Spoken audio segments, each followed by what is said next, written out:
শুভ সকালবেলা বন্ধুরা, দেখো আজকে এখানে রেসিপি দেখো মাছের চচ্চড়া করবো। এত ছোট ছোট মাছ দিয়ে আর টমাটো দিয়ে চচ্চড়া করবো। দেখো বন্ধুরা, ভাত হয়ে গেলে এখন বাবু ওরা ভাতটা হয়ে গেলে ওদেরকে ভাত দেবো। দেখো বন্ধুরা, মশলাগুলো আলুগুলি ভালো ভালো করে ভেজে নিয়েছি।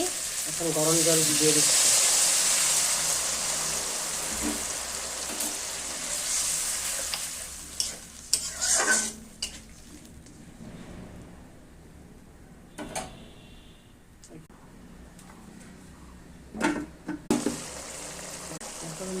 এখন এই যে তরকারিগুলো হয়ে গেছে, এখন আমি মাছগুলো দিয়ে দিচ্ছি।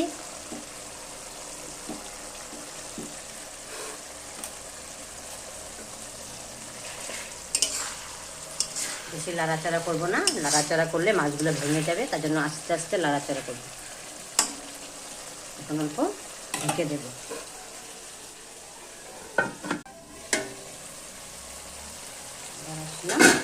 বন্ধুরা, চচ্চড়া হয়ে গেছে। যদি আমার চ্যানেলটা তোমাদের ভালো লেগে থাকে আমাকে কমেন্ট করে জানাবে, আমার পাশে থাকবে। বাই।